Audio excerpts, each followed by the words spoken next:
Nah, untuk 2024 itu kan hampir pasti akan ada kenaikan. Pasti ada kenaikan. Ya, karena kan jumlah pemilih kita juga kan naik. Ya, otomatis TPS juga akan mengalami kenaikan. Estimasi kita ya di angka 2000-an kenaikannya. Sementara ini 2000 sampai 3000 lah. Nah, untuk pilkada itu kalau nggak salah anggaran kita kan hampir 1,5 triliun ya. Sekitar lupa lagi saya jumlah. Pokoknya hampir lah ya. Hampir 1,5 triliun lah pokoknya. Betul. Bahkan mungkin kalau dengan Bawaslu dengan keamanan mungkin di atas 1,5 triliun. Betul. Ya namanya kontestasi ya. Pesta, permainan gitu lah. Sebutlah dalam tanda petik gitu ya. Upaya ya, ikhtiar orang untuk mendapatkan berbagai keuntungan pasti selalu ada. Termasuk mungkin yang mungkin saja dilakukan dengan cara-cara curang.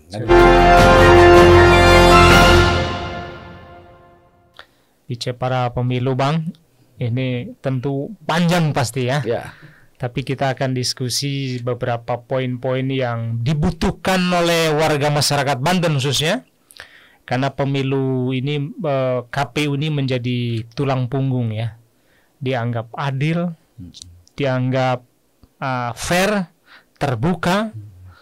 Bahkan mungkin selama 2 tahun terakhir akan jadi pengantin pusat perhatian ini ya. Oleh partai politik, oleh warga masyarakat, terutama oleh Bawaslu. Bawaslu akan tiap hari ngawasin KPU ini. Baik Bang Agus, dengan tema melihat kesiapan KPU Provinsi Banten di pemilu 2024. Kurang lebih 14 bulan ke depan ya. Kita akan merayakan pesta demokrasi tahunan, 5 tahunan. Dan ini tentu banyak pertanyaan dari kami yang mewakili suara-suara netizen, suara-suara follower ya, suara-suara masyarakat. Salah satu terkait dengan data, karena ini menjadi dasar dari penyelenggaraan pemilu itu mainnya data, ya. Data pemilih ya. Salah satunya adalah sudah sejauh mana KPU Provinsi Banten sebagai penyelenggara pemilu ini melakukan persiapan. Satu dulu, itu boleh dijawab langsung. Nanti ada pertanyaan berikutnya. Silakan Bang Agus, boleh juga memperkenalkan diri supaya halayak lebih tahu siapa profil Bang Agus ini. Siap. Terima kasih. Assalamualaikum warahmatullahi wabarakatuh. Saya Agus Sutisna, Koordinator Divisi Data dan Informasi KPU Provinsi Banten. Periode pertama. Masih bisa maju lagi. Siap. Nah, pertama terkait data, sebetulnya data pemilih maksudnya ya. Terkait data ini, saat ini tahapannya kita masih menunggu DP4 dari KPU RI tentu saja. Jadi sekarang ini DP4 itu sedang disandingkan oleh KPU RI. DP4 itu kan data penduduk potensial pemilu ya. Betul. Yang itu diterima oleh KPU RI pada 14 Oktober lalu. Itu dari mana? Dari Kemendagri. Berdasarkan NIK berarti ya? Oh iya, lengkap. Elemen datanya lengkap. Ada 10 sampai 11 elemen data di situ. Di antara yang paling penting kan NIK itu ya. NIK, betul. Nah, sekarang sedang disandingkan oleh KPU RI. Disandingkan dengan apa? Disandingkan dengan data pemilih berkelanjutan. Jadi sebelum 5 tahun yang lalu atau data pemilih berkelanjutan. Jadi saya jelaskan begini. Data pemilih berkelanjutan itu adalah data pemilih yang kita mutakhirkan setiap bulan. Bahkan setiap hari sebetulnya. Hanya dilaporkan, dipublish oleh KPU Kabupaten Kota itu setiap bulan. Nah, dari mana data itu dimutakhirkan? Itu dari data pemilu terakhir. Nah, jadi secara nasional ya tentu masing-masing ya di kabupaten kota dan di provinsi. Nah, jadi data itu sekarang sedang disandingkan dengan itu. Hasilnya nanti DP4 ini diturunkan ke KPU Kabupaten Kota melalui kita di provinsi untuk kemudian nanti dicermati ulang, dipetakan oleh KPU Kabupaten Kota sampai kepada basis TPS-nya. Betul. Nah, kapan DP4 ini diturunkan? Di bulan ini, di bulan Januari. Mudah-mudahan ya di minggu pertama Januari juga sudah turun. Karena setelah itu teman-teman Kabupaten Kota punya waktu sekitar 2-3 minggu untuk melakukan pencermatan, pemetaan sampai ke level TPS. Sehingga di akhir Januari kita kemungkinan sudah memiliki gambaran berapa jumlah TPS se-Banten. Berapa jumlah TPS di Kabupaten A, B, dan seterusnya. Termasuk berapa jumlah pemilih? Termasuk prakiraan jumlah pemilih. Nah, setelah itu nanti di awal Februari kita akan lakukan coklit. Pencocokan dan penelitian. Nah, coklit ini dilakukan oleh teman-teman Pantarlih dengan cara mendatangi warga negara setiap pemilih yang sudah ada di dalam dokumen DP4 yang sudah dicermati itu. Oh iya. Jadi tidak tangan kosong ya? Tidak tangan kosong. Mereka bawa data. Betul. Jadi data itulah yang nanti akan dicoklit, ya, dicocokkan, diteliti apakah sesuai atau tidak sesuai dengan beberapa kriteria, dengan beberapa ketentuan tentu saja. Ada yang mesti dicoret, ada yang kemudian mesti diperbaiki elemen datanya dan lain-lain.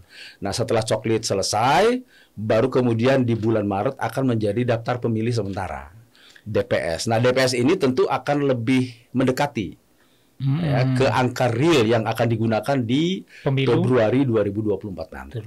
Jadi kalau untuk data pemilih itu posisinya saat ini, gitu kan. Kalau partisipasi warga dalam konteks persiapan data pemilih ini kira-kira yang harus dilakukan apa, Pak? Pertama gini, kita sudah punya aplikasi ya, namanya aplikasi Lindungi Hakmu. Meskipun aplikasi ini sekarang sedang dalam pembaruan, tetapi masyarakat masih bisa mengakses, masih bisa memeriksa dengan basis web.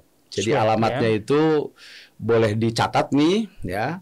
Alamat webnya itu cek DPT online ya. Kemudian .kpu.go.id. Itu terpisah di website KPU? Apa ada di dalam website KPU? Jadi itu boleh dicek di mana saja. Nah, dengan mengakses itu nanti ada permintaan untuk memasukkan NIK atau nama kita, lalu nanti akan ketahuan tuh.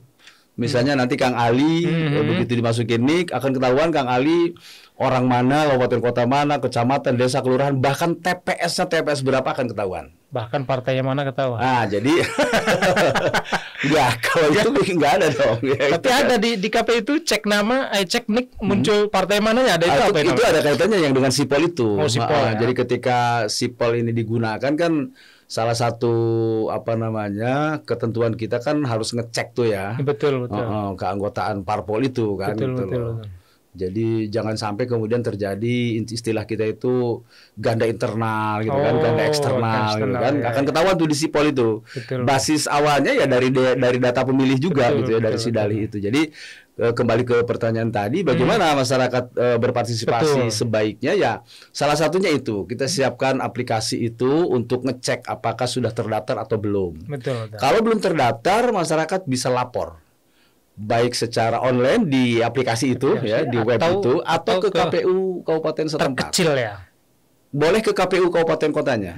Atau ya kalau PPK sudah ada boleh langsung ke mereka. Nanti biar mereka yang meneruskan kabupaten kota untuk diupdate nanti di Sidalih. Tapi di checklist itulah kira-kira momentum perbaikan data. Checklist itu momentum paling akhir. Perbaikan data. Momentum paling akhir, bukan hanya perbaikan tetapi pengakurasian lah kira-kira begitu. Jadi itu yang kita harapkan, karena itu diharapkan memang masyarakat mulai peduli nih, mulai care dengan urusan pemilih. Karena sebetulnya kunci awal penyelenggaraan pemilu adalah soal data pemilih.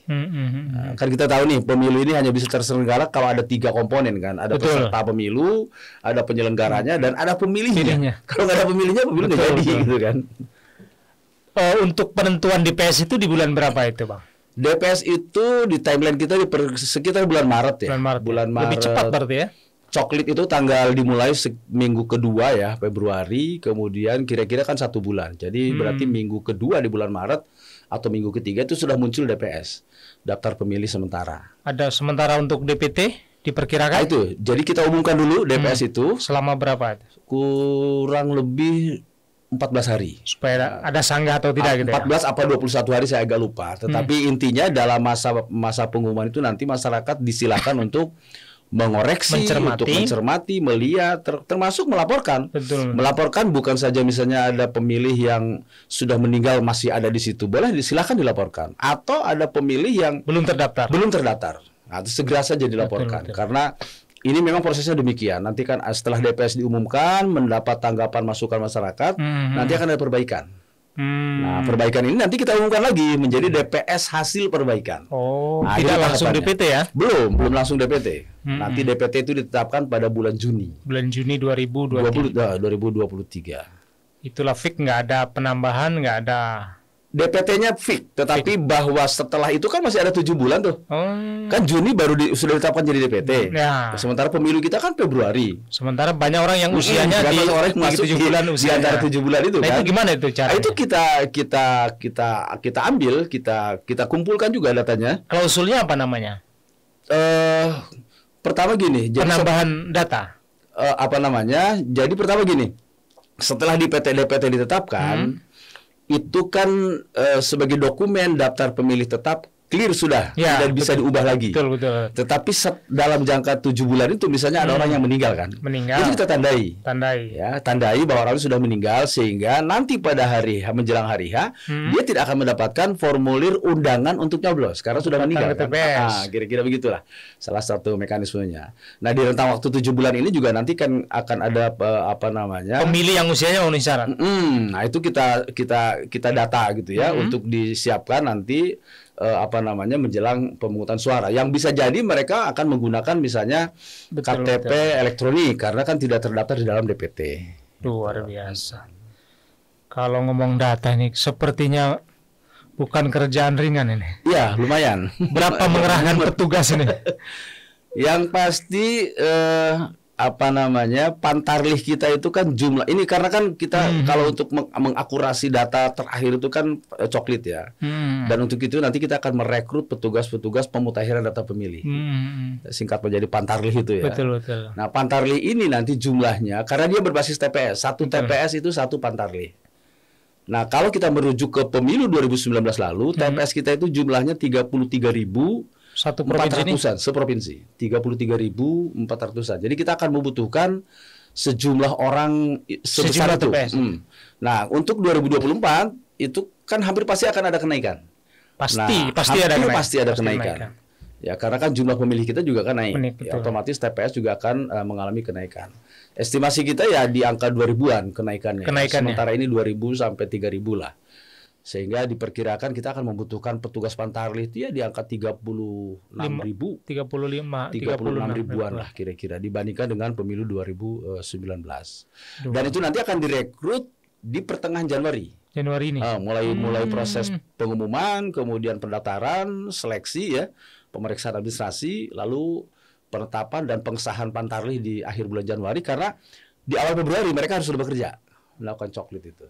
Luar biasa, pekerjaan berat. Jadi lumayan banyak, 30.000-an lebih ya. Iya. Wajar kalau anggarannya besar ya. Nah, karena memang kita tidak ngomong anggaran dulu. Nanti ada segmen khusus. Kita lanjut bicara soal potensi pemilih di Banten ini. Artinya untuk semua kan dengan data pemilih akan berimplikasi pada jumlah TPS, jumlah mungkin dapil ya. Dapil sudah. Dapil sekarang sudah. Tinggal menunggu penetapan. Desain rancangannya sudah dikirim ke KPU. Terus kira-kira tantangan-tantangan yang dihadapi dalam sampai proses pemutahiran data DPT ini kira-kira apa itu? Yang ini berdasarkan pengalaman. Pertama misalnya yang paling sering kita temui kendala di lapangan itu atau masalah di lapangan itu adalah soal kelengkapan adminduk para pemilih warga negara. Jadi misalnya kan ke masyarakat kita itu kan kalau menggunakan bahasa teman-teman di Dinas Kependudukan Catatan Sipil, sadar adminduk masyarakat kita ini kan masih agak rendah. Betul. Buktinya apa? Misalnya orang kalau pindah domisili misalnya, fix pindah domisili gitu ya, permanen dia tidak urus KTP-nya, tidak urus kakaknya misalnya dan lain-lain. Nah itu menjadi salah satu hambatan ketika kita melakukan pemutahiran data pemilih. Sehingga misalnya orang yang sudah pindah nyata-nyata pindah, permanen juga pindahnya, tapi masih tercatat di desa anu, kelurahan anu, kabupaten anu bahkan. Nah itu salah bukan ganda lagi tuh ya. Itu kan bisa mengakibatkan kegandaan. Atau sebaliknya dia bisa kehilangan hak pilih. Kenapa? Karena nanti coklit kita itu kan berbasis lejur, berbasis dokumen adminduk ya. Betul. Jadi bukan berdasarkan fakta dia berdomisili di mana. Misalnya Kang Ali sebetulnya kan orang Ciruas, gitu kan. Domisili KTP-nya jelas di Ciruas. Tapi kemudian pindah ke Rangkas Bitung lah misalnya. Gitu kan. Adminduknya tidak diurus. Pada saat coklit, Kang Ali ada di Rangkas Bitung. Meskipun Kang Ali ketemu dengan petugas pantarlih kita di KPU Lebak, Kang Ali tidak akan didata tidak akan masuk di situ. Kang Ali tetap akan masuk di data di Ciruas. Karena tidak ada proses karena adminduknya masih adminduk Ciruas. Ya, betul. Yang dikhawatirkan kemudian kalau misalnya ternyata umpamanya gitu ya. Adminduk awalnya juga misalnya gitu ya mengalami masalah, katakanlah KTP-nya hilang gitu kan, atau apapun lah kira-kira gitu ya. Betul. Nah ini kan bisa selain mengakibatkan potensi kegandaan, bisa juga membuat orang kehilangan hak pilih. Karena itu himbauan kita memang ke masyarakat ya, dokumen adminduk itu harus menjadi perhatian semua orang, karena pada akhirnya kan itu bukan hanya untuk pemilu ya, tapi juga untuk yang lain-lain. Betul. Kan. Kemudian tantangan lain saya kira kalau di Pilkada 2020 kemarin kita pada waktu pandemi memang luar biasa tuh, lebih berat lagi tantangannya. Karena pada saat coklit juga kan ada protokol kesehatan yang ketat, harus kita patuhi kan.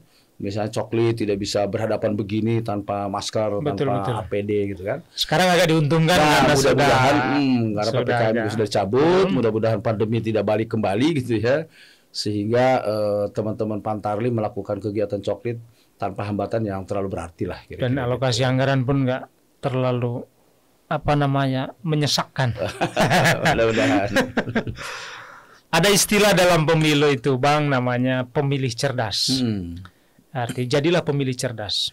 Ya ini kan maknanya luas lah ya. Selain secara pribadi kita harus aktif, jangan-jangan saya ini walaupun punya KTP tapi nggak dapat panggilan gitu kan.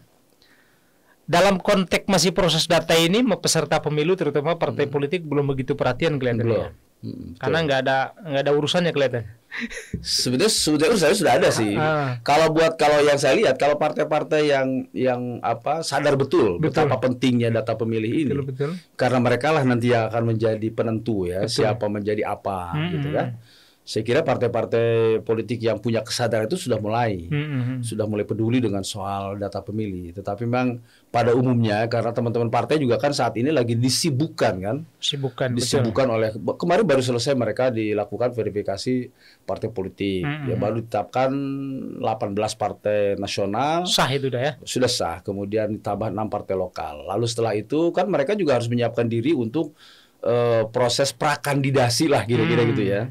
Proses prapencalonan caleg-caleg mereka di berbagai daerah. Jadi wajar kalau fokusnya memang mereka masih untuk kebutuhan internal. Jadi KPU ini melayani partai, melayani warga gitu ya. Memang core bisnis kita itu ya sebagai lembaga yang melayani. Core bisnis. Kan? Melayani pemilih dan melayani peserta pemilu. Core bisnisnya untung, nggak pernah rugi ya. Nah, baru nih kita bicara Anggara. Dengan gambaran pekerjaan yang begitu luas, kemudian durasi waktu juga, karena ini kan nyambung dengan pilpres, dengan pilkada ya. Ya. Itu kalau boleh tahu nih Bang, sekarang dikasih anggaran berapa nih sama pemerintah? Soal anggaran ini saya agak kurang hafal ya. Meskipun memang globalnya aja deh, global. Besar. Meskipun cukup besar. Bahkan globalnya pun kemarin tuh Provinsi Banten berapa ya? Saya agak kurang hafal. Ada 1 triliun? Oh enggak, kalau untuk provinsi enggak lah. Seingat saya untuk tahun kemarin ya, tahun 2022 kemarin, saya sebutkan di sini, tapi nanti saya cross check ya ke teman-teman. Boleh. Itu yang saya maksud. Iya, nongol. Tetapi saya pertama memang bukan divisinya. Ada divisi yang ngurusin itu. Saya tuh kurang hafal. Jujur aja saya kurang hafal soal anggaran. Karena saya mau bertanya begini, kira-kira anggaran segitu tuh cukup nggak itu? Kalau berdasarkan pengalaman kemarin di 2022 ya, tahun anggaran kemarin cukup ya. Bahkan sangat cukup lah saya pikir ya. Nah, dan ke anggaran 2023 saya kira nggak mungkin nggak akan dicukupi. Karena itu sudah jadi komitmen politik nasional kan? Betul ya. DPR, pemerintah, ya kalau mau sukses kan ya seluruh kebutuhan mesti disiapkan anggarannya secara memadai. Jangan sampai nanti pelaksana baik di level provinsi, kabupaten, kota ya mereka kesakitan gitu gara-gara anggarannya kurang. Ya, saya kira dicukupi. Ya. Bahkan untuk pilkada misalnya kan lain tuh. Kalau pilkada kan anggarannya dari APBD kan. FIPA, APBD provinsi. Kalau ini nasional ya? Kalau ini masih nasional. Kan kita target fokusnya kan ke pemilu 2024 itu Februari itu. Dan untuk pilkada itu kalau nggak salah anggaran kita kan hampir 1,5 triliun ya. Sekitar lupa lagi saya jumlahnya. Pokoknya hampir lah ya. Hampir 1,5 triliun ya pokoknya. Betul. Bahkan mungkin kalau dengan Bawaslu dengan keamanan mungkin di atas 1,5 triliun. Betul. Provinsi Banten ini. Tapi yang dipegang yang dikelola oleh KPU itu 400 berapa gitu anggarannya itu. Kalau berdasar pengalaman, semua berdasar pengalaman ya. Bagaimana tingkat ketertiban peserta pemilih di Banten ini, Bang? Peserta pemilu atau pemilih? Pemilu dan pemilih. Oh, pemilu. Sejauh ini peserta pemilu alhamdulillah ya. Tertib ya. Cukup tertib dalam arti semua ikut regulasi, semua ikut aturan, sehingga sejauh ini memang di Banten relatif tidak ada masalah. Ya. Betul. Baik ketika kita melakukan verifikasi partai politik ya, sebagai calon peserta pemilu dan sudah ditetapkan, maupun kemarin yang baru selesai ya, ketika kita menerima dukungan perseorangan dari para bakal calon DPD. Nah, yang kemarin terakhir itu kan hari Kamis malam Jumat itu. Ada berapa itu yang daftar, Bang? Yang bikin akun sebetulnya 31 apa 32 orang itu saya lupa tepatnya, tetapi yang kemudian menyerahkan dukungan itu hanya 26 ya. Dan semuanya memenuhi syarat penyerahan dokumen gitu ya. Sebagai bakal calon. Ya ini tahapannya juga panjang. Karena mereka harus difermin dulu. Kalau ada kekurangan mesti mereka perbaiki kekurangannya. Setelah itu baru kita verpak. Kalau ada kekurangan pada saat verpak keanggotaan juga harus diperbaiki lagi. Sehingga ya karena pendaftarannya kan dia bareng nanti dengan proses pendaftaran dari untuk DPA dari partai politik. Legislatif ya. Mei pendaftarannya. Ya, jadi sejauh ini alhamdulillah tertib ya, sesuai regulasi lah. Potensi misalnya dalam tanda petik ya kecurangan bagaimana itu? Tentu sudah ada antisipatifnya. Ya namanya kontestasi pesta, permainan gitulah, sebutlah dalam tanda petik gitu ya. Upaya ya, ikhtiar orang untuk mendapatkan berbagai keuntungan pasti selalu ada. Termasuk mungkin yang mungkin saja dilakukan dengan cara-cara curang kan gitu ya. Nah, mungkin saja ada, meskipun sebetulnya potensi kecurangan dan lain-lain itu kan wilayahnya memang wilayah Bawaslu ya, yang harus banyak bicara soal itulah. Ya, karena apalagi sejauh ini alhamdulillah tidak kita temukan itu. Kalaupun ditemukan ya, kalaupun ada pasti akan kita ketemukan, apalagi dengan bantuan aplikasi ini kan.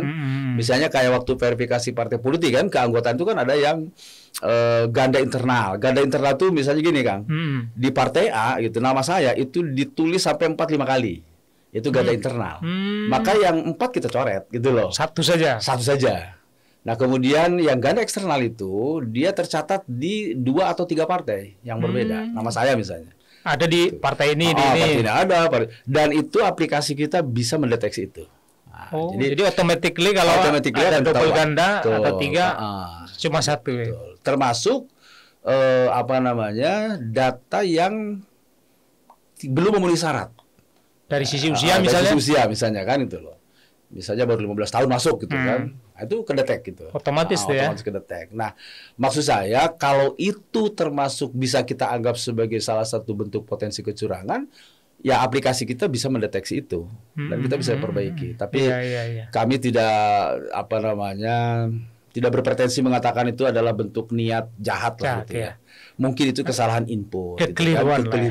Betul. Jadi mendingan kita saling berprasangka baik lah gitu ya. Karena toh kalaupun terjadi juga berhasil kita deteksi dan akhirnya kan yang rugi mereka sendiri kan, karena mereka harus mengganti kan.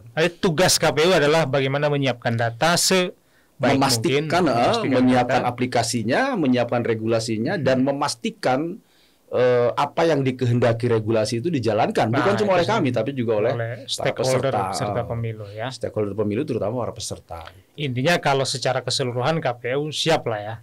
Insya Allah kita dalam kondisi siaga. Baik, mana kopinya nih? Silakan diminum Bang kopinya. Sip. Sambil minum kopi ya. Jangan terlalu serius kita ini diskusi ringan.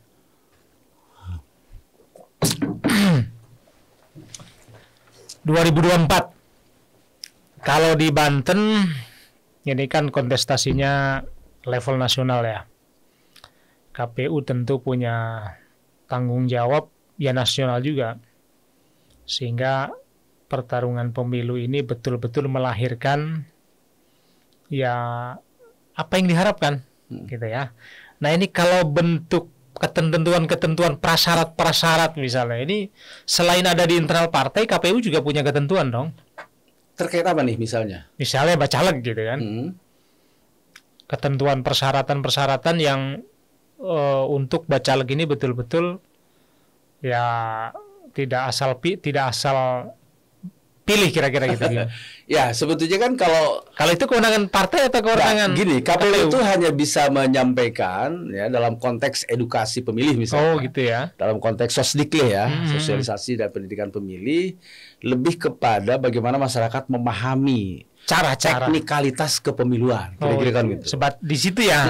Jadi sebetulnya kita tentu ingin juga mengedukasi masyarakat jangan sampai menjadi pemilih yang emosional. Jadilah pemilih yang cerdas dan lain-lain. Tetapi KPU terus terang dalam konteks edukasi pemilih sampai ke wilayah itu, menurut saya nih ya, menurut saya itu ada hal-hal yang potensial bisa membuat kita terjerumus ke dalam favoritisme, ke dalam keberpihakan, kira-kira gitu. Karena itu untuk memastikan supaya kita tetap di track yang benar sebagai penyelenggara, on the track yang sebagai penyelenggara yang jurdil, maka memang tadi itu yang paling penting buat kita adalah sampaikan ke masyarakat semua informasi kepemiluan, semua teknik-teknik kepemiluan, cara mencoblos, bagaimana menjadi pemilih, kira-kira kan gitu ya. Soal bagaimana pilihan yang harus mereka ambil, gitu kan, siapa yang harus mereka pilih, tentu itu tidak menjadi wewenang KPU ya. Kenapa? Karena tadi itu khawatir malah nanti kita terjerambab gitu ya, terjerumus ke dalam pola-pola dukung-mendukung atau keberpihakan. Itu yang harus kita hindari. Betul. Makanya sebetulnya itu sebabnya saya sering mengatakan keberhasilan pemilu ini kan bukan cuma keberhasilan secara prosedural. Kalau keberhasilan prosedural kami sebagai penyelenggara yang berada di garda depan. Tapi kalau keberhasilan di level kualitas hasil pilihan, kualitas bagaimana para pemilih mencoblos dan lain-lain, itu membutuhkan peran-peran masyarakat sipil. Ya kalau partai politik tentu saja. Tetapi kalau partai politik kan bicaranya kepentingan kan. Mereka pasti akan mengatakan ya partainya saja yang paling bagus kan. Nah itu sebabnya butuh masyarakat sipil yang independen, ya, yang bisa mengedukasi lebih lanjut masyarakat. Ya, kalau sekedar tanggal 14 Februari itu adalah hari pemungutan suara, itu kewajiban kami. Ya. Kalau kami katakan di tanggal 14 Februari itu kita akan memilih akan mencoblos 5 surat suara. Surat suara nomor 1 ini, 2 ini, 3 ini, dan seterusnya. Itu kewajiban kami menjelaskan. Ya. Misalnya ini beda surat suara presiden, ini beda surat suara DPR RI, DPD, dan seterusnya. Tapi soal siapa capres yang harus dipilih, siapa calon DPD yang harus dipilih, tentu itu wilayah di luar KPU. Karena kalau kita sampai ke situ, khawatirnya tadilah kita bisa terjerumus ke dalam dukung-mendukung, favoritisme, dan lain-lain. Itu yang kita hindari. Karena seringkali kalau tentu di level grassroots ya muncul, wah ini KPU-nya ini nih curang nih gitu. Nah ini kira-kira memberi penjelasannya seperti apa? Ya pertama tadi itu, jadi kita harus pastikan, kita harus jelaskan sejelas-jelas, seterang-terangnya lah kepada masyarakat. KPU ini penyelenggara, dia wajib independen, dia wajib melayani semua baik pemilih maupun peserta pemilu secara adil, proporsional, tidak boleh ada keberpihakan sedikit pun, apakah bahkan mungkin dalam sekedar gestur gitu ya. Ya kan sekarang kita juga pada punya medsos kan. Betul. Makanya memang kami sebagai penyelenggara memang harus dikawal gitu. Iya, supaya tidak main nongkrong sembarangan gitu kan. Nongkrong sembarangan gitu kan, menerima ajakan ngopi sembarangan atau update status sembarangan dan lain-lain. Itu yang kami harus lakukan, dan saya sering mengatakan inilah salah satu ya, dalam tanda petik, inilah salah satu pengorbanan besar penyelenggara pemilu sebenarnya. Ketika mereka memutuskan menjadi atau berkarir sebagai penyelenggara pemilu. Apa pengorbanan itu? Separuh hak demokrasinya itu diamputasi. Kira-kira kan begitu kan? Menjaga kesan, menjaga gestur. Iya, separuh kebebasannya itu kan betul-betul dibatasi oleh demokrasi. Nah, ini sebenarnya yang menjadi poin utama saya harus bertanya ini, karena tadi itu ada gium di masyarakat itu. Ibaratnya penyelenggara turnamen gitu ya. Kalau kita kenal dengan wasit, kenal dengan panitia itu kan ya ada tanda petik lah kira-kira. Nah sama di pemilu itu kan ada panitia, nah, ini KPU. Nah asumsi-asumsi yang menurut saya tidak bertanggung jawab ini ya kan memang juga harus dibuktikan oleh KPU, mulai dari pengurus di tingkat kabupaten, provinsi sampai ke penyelenggara di level bawah. Nah ini tingkat antisipasinya, kemudian kalau misalnya sampai ada kasus KSK itu bentuk punishment-nya seperti apa, Bang? Beberapa ya. Jadi yang pertama sekali tentu adalah kode etik. Jadi kita ini diikat oleh satu kode etik. Dan kode etik itu bukan hanya mengikat KPU RI pimpinan kita, tetapi juga sampai ke level bawah. Sampai ke level pantarlih bahkan ya, PPS, PPK termasuk kita di kabupaten kota dan di provinsi. Jadi kalau kode etik itu kan berkaitan dengan etik ya, dengan salah satunya misalnya kita tidak profesional, kemudian kita berpihak, dan ancaman terberatnya adalah pemecatan. Pemecatan ya. Tidak ada pidana. Itu etik dulu. Kalau pidananya tentu juga ada. Ya kalau misalnya di antara kita para penyelenggara katakanlah ada yang memanipulasi suara. Nah, ini. Itu kan pidana kan? Betul.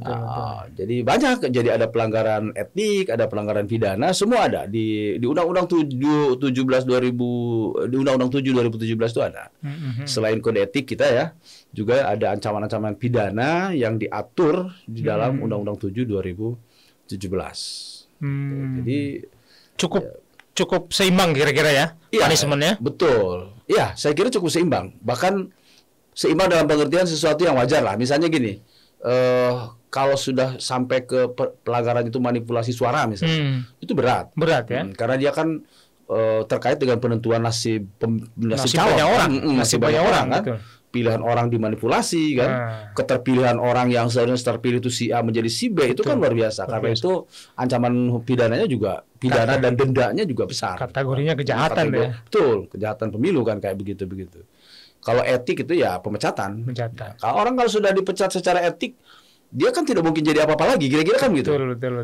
Nauzubillah min dzalik misalnya tiba-tiba misalnya saya melakukan pelanggaran, sadar atau tidak sadar melakukan pelanggaran etik, dilaporkan ke DKPP, lalu DKPP memutuskan memecat saya dengan bukti-bukti yang ada. Itu kan akan menjadi track record saya. Moralnya habis. Anda mau jadi daftar apapun lagi, itu akan ditanya nanti. Lembaran ini. Ada kan sekarang kan jejak digital kan nggak bisa dihapus. Betul. Semua ada kan. Dan semua terpublikasi, semua orang bisa pegang gitu kan. Misalnya setelah saya dipecat oleh DKPP, misalnya daftar komisi anu, menjadi anu misalnya kan, ya kan orang lah dulu aja waktu menjadi penyelenggara ini orang jahat dipecat loh. Ada daftar jadi komisi anu misalnya kan. Jadi termasuk ini himbauan ya. Buat seluruh calon atau yang sudah menjadi berkomitmen sebagai bagian daripada KPU. Ya, itu salah satu yang paling sering dan selalu akan kita ingatkan ke teman-teman kita, ke katakanlah petugas-petugas kita ya, yang di bawah baik di level di provinsi sendiri kan, di provinsi itu kan juga KPU bukan cuma komisioner kan, ada sekretaris, ada para kabag, ada kasubag, ada staf kan gitu, dan mereka sama terikat kode etik, mereka juga boleh gitu kan. Nah, terus kabupaten kota sampai ke level bawah, ini yang pasti akan selalu kita ingatkan. Karena satu saja cacat itu bisa membuat yang lain juga kehilangan kepercayaan. Betul. Kan gitu. Ya disebut namanya KPU saja kan? Kan itu kan KPU. Kasus personal ya. Padahal salah satu kunci hasil pemilu ini dipercaya oleh publik ya adalah karena publik percaya kepada penyelenggaranya. Kalau penyelenggaranya sudah tidak bisa dipercaya, hasilnya juga dicebohkan orang kan. Katanya kan.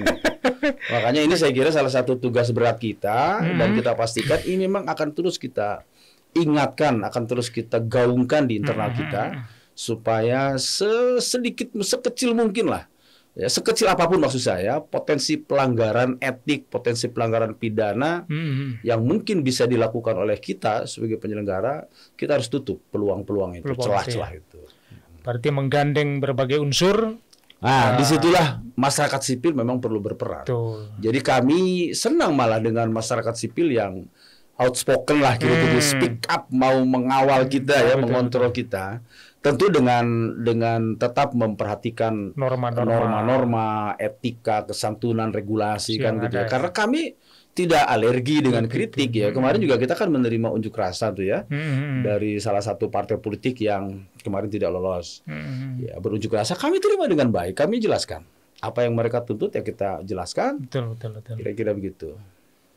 Termasuk dengan media sebagai sarana sosialisasi dan berbagi informasi. Kami sadari betul media itu sejak awal ya. Tanpa media saya kira peran-peran kami melakukan sosialisasi itu kan tidak akan bisa maksimal lah, karena media ini kan corong yang dengan gampang bisa menjangkau banyak orang kan.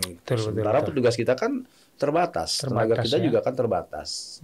Gitu. Anggaran sebanyak apapun tetap kan dibagi kan, tidak semua untuk sosialisasi, jadi pasti juga terbatas itu ujungnya. Kalau lihat globalnya luar biasa ya. Luar biasa. Tapi kan ketika dibagi, nah kan gitu. Kalau kita punya anggaran ya kayak misalnya podcast seperti ini, kita kepengen tiap hari bila perlu kan. Betul. Dengan banyak rekan yang punya podcast misalnya punya radio, tapi selalu terbatas kan. Terbatas. Meskipun saya bilang tadi kalau keseluruhan ya cukup, tetapi kalau sudah dibagi-bagi kan terbatas juga, habis juga gitu kan. Betul. Ya, itulah diskusi kita. Siap. Mulai dari soal data pemilu, tahapan-tahapannya, karena kalau bicara soal-soal yang lain memang ada yang lebih kompeten ya. Betul. Misalnya bicara pelanggaran itu lebih banyak di Bawaslu. Ataupun di KPU juga ada divisi lain. Misalnya bicara anggaran, detail-detailnya tentu ada yang bertanggung jawab. Mungkin di lain waktu, lain kesempatan dengan penanggung jawab dan koordinator yang berbeda kali Bang ya. Boleh. Nah, tapi sebagai informasi awal, tentu Sobat Ekbis ini perlu dicermati dan informasi yang bagus. Ternyata ya kita harus aktif berpartisipasi dalam pemilu ini. Seperti tadi disampaikan bahwa kepentingan pemilu ini bukan hanya kepentingan KPU. Betul. Tapi kepentingan seluruh warga negara, warga masyarakat, anggota warga negara ya. Untuk menentukan nasib bangsa ini 5 tahun yang akan datang. Karena itu mulai dari siapa kita, data kita harus betul-betul bila perlu dicek tiap hari. Saya kira sudah terjawab dan sudah terjelaskan beberapa poin-poin yang menjadi kisi-kisi pertanyaan Bang. Sehingga nanti pemirsa bisa mendengar mengulang-ulang di YouTube Ekbis Banten ya. Termasuk Abang juga bisa lihat-lihat nanti kan. Siap. Barangkali ada tambahan? Terakhir barangkali silakan. Yang mungkin perlu kami, karena saya harus memanfaatkan ini nih. Ya betul. Ya tadi itu anggaran terbatas, jadi saya harus memanfaatkan ini. Betul. Bahwa tahapan pemilu saat ini sudah memasuki sejumlah fase penting. Betul. Pertama misalnya partai politik sudah ditetapkan. Yang pertama, yang kedua, saat ini tahapan juga sudah memasuki tahapan penyerahan dukungan calon DPD. Dan di Banten sudah selesai di tahap pertama ya. Ada 26 bakal calon yang menyerahkan dukungan, dan inilah yang nanti akan diproses. Kita tidak tahu dari 26 ini apakah akan lolos semua atau bisa daftar atau sebagian atau seperti apa, kita tidak tahu. Nanti akan ada verifikasi lanjutan oleh KPU. Kemudian yang ketiga terkait dengan badan ad hoc. Saat ini kita sudah selesai merekrut PPK di seluruh provinsi, seluruh Indonesia tentu saja. Berapa di jumlahnya Bang? Jumlahnya tinggal dikalikan aja ya. Jumlahnya itu 155 kecamatan kali 5. Banyak juga anggarannya. Itu belum sekretariatnya. Nanti kan ada sekretariat. Oh, ada lagi ya? Iya, kan yang menjadi supporting staff-nya kan nanti sekretariat. Kemudian masih badan ad hoc. Saat ini kita juga sedang memproses pendaftaran PPS-nya. Di bawah PPK. PPS di bawah PPK. Jumlah kelurahan lebih banyak lagi. Jumlah kelurahan desa kita itu sebanten 1.552 kali 3 orang. Makanya nanti itu kan ada KPPS nanti ya pada pemungutan suara. Itu jumlahnya kan 7 orang per TPS kali 36 katakanlah begitu ya. Makanya hitung-hitungan kita pada hari H itu pasukan dalam tanda petik ya. Pasukan penyelenggara pemilu di Banten itu jumlahnya di atas angka 300.000 sebanten itu. Nah, meskipun itu nanti ya KPPS itu. Jadi sekarang ini sedang diproses pembentukan PPS di seluruh Indonesia ya, di seluruh kabupaten kota. Nah, lalu yang terakhir seperti tadi saya ulang, dalam waktu dekat kita akan melakukan coklit, pencocokan dan penelitian. Dan masyarakat, itu orang yang berbeda dengan di PPS. Iya, mereka petugas Pantarlih yang bekerjanya 1 bulan lah kurang lebih. Nah, himbauan kita kepada masyarakat, bagi masyarakat, bagi warga yang mungkin belum perekaman KTP tapi sudah 17 nanti pada tanggal 20 pada tahun 2024 itu boleh segera lakukan perekaman itu kan. Yang dokumen adminuknya hilang segera perbaiki, kira-kira gitu ya.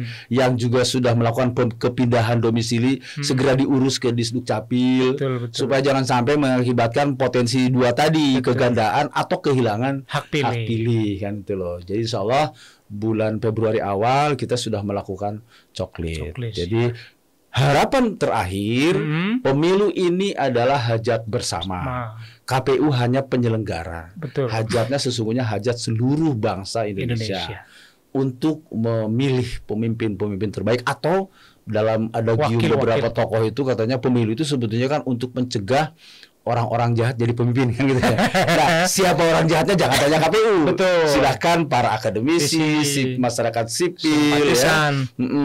Silahkanlah ya, tanya ke mereka. Karena KPU hanya menjadi penyelenggara. Jangan sampai tanya ke KPU siapa sih yang harus dipilih. Jangan. Karena KPU tidak akan menjawab itu. Tidak punya wewenang itu ya.